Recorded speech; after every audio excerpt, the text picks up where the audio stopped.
What's up, Tweeners? Welcome back to another Tweener tennis video today here on the channel. And today we have a very special interview all the way from Newport, where we had a media pass for this year's Emphasis Hall of Fame tournament in Newport, Rhode Island. I was very happy to be a part of that media crew, and I was very happy to get some interviews out of it as well. We got to talk to Jackson Withrow and Nate LAMMONS, who both played college tennis, one for A&M, one for SMU, and both of them winning their title together at Newport. They have been around for a while, but it's amazing to hear their story and to hear their strategies behind the scenes of what they actually try to accomplish each day and what goes into being a professional tennis player. Plus, they're all around good guys. So if you want to follow their journey, make sure to check out their socials down in the description below.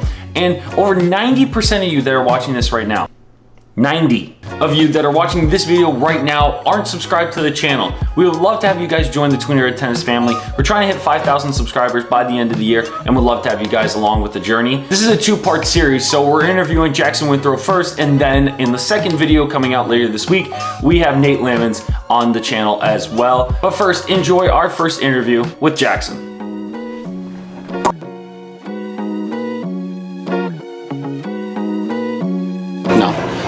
Jackson, thank you so much for joining us today. I really appreciate it. Can you describe what this week meant to you? Yeah, I mean, I think Nate and I have kind of built this whole reputation of let's just trust our stuff. And I mean, it was a huge mental week. I thought our tennis maybe wasn't that great, especially in pockets of matches where we kind of maybe lost our head a little bit. You know, I said to him straight after the match, I go, dude, like what an unbelievable mental week for us. And I think it just helps us grow a little bit more confidence, knowing that if we're down in matches, we're not playing well, we still have time and we can still figure things out to make sure we get where we want to be. I was pretty disappointed with Wimbledon and how I played in that match, and I felt like I needed a different way of learning how to cope with maybe when I'm not playing well.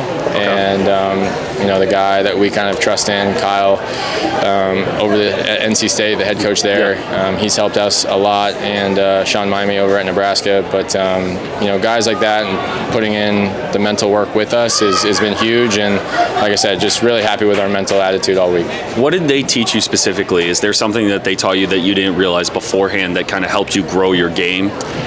I think, I mean, especially in college, like it's easy to listen to a college coach and take it for what it is right there and then, but then we're stubborn enough to not maybe want to listen to it and feel like we know best. You know, I'd like to think now that I'm 30, we've mentioned that, me maturing in my age, you know, I actually can listen to those counsels and be able to finally take it and be like, all right, what am I feeling in certain moments? How can I slow myself down to not rush to the absolute worst possibility? And they've been really, really good about just taking our time, showing us our product of work. And I think Nate and I have always questioned our consistency. And the thing that we've had this year is consistency, and now we've been able to use that as our focal point and kind of be confident in that. Please subscribe. Thanks. And for you too, from your playing style, both of you are very aggressive. I think even during the warm-up, I don't even think you took a baseline shot. You just guys ran up to the net immediately. Yeah. And it was 10 seconds in. Is that a routine for you guys, or is that normal? I mean, we'd probably not like not to hit that few of balls in the warm-ups, but you know, I think we kind of get ourselves in a lather right before heading out, even though it may be just quick volleys or something like that. And yeah, like you said, we're playing aggressive, but at the same time, you know, we like to say that from the back, we're going to take cuts and we're going to take swings. And you know, I would like to think we're a little bit on the shot making side. Nate came up with something crazy yesterday at 8-all against the Indian pair, and you know, I think we've just kind of found ways to be a good team that comes up with good stuff. And yeah, I mean, I think being aggressive and wanting to get to what our strengths are is being volleys and serving is what we're going to focus on a little bit more.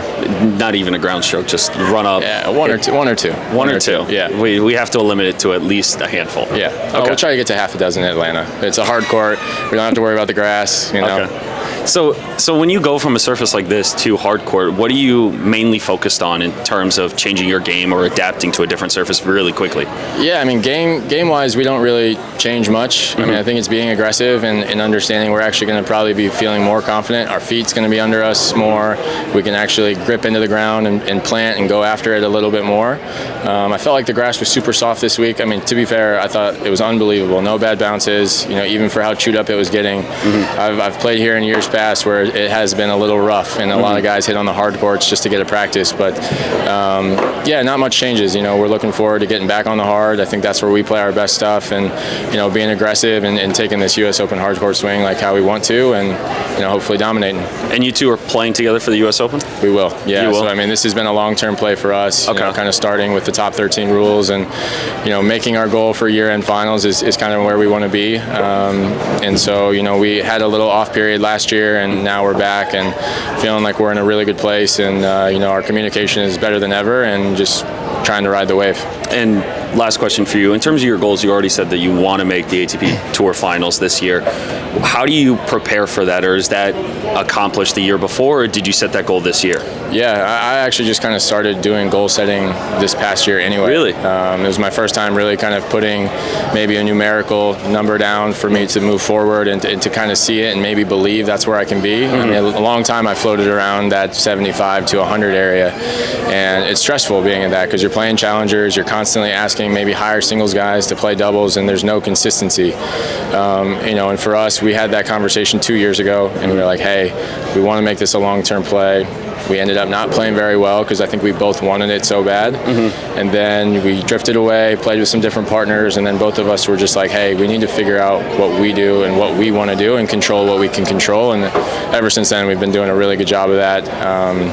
You know, when we lose matches, it's such a great learning experience to be able to work with him. He watches videos all the time, so I can kind of trust what he sees. I'm more of the remembering all of the points in my head of knowing what happens, and you know, we can kind of go back to that. But yeah, like I said, we've just been in a really good place communication-wise, and we both feel great, you know, traveling with each other, and it's pretty easy when you have such a laid-back guy like him. Awesome. Thanks, man. Appreciate you. Thanks a lot.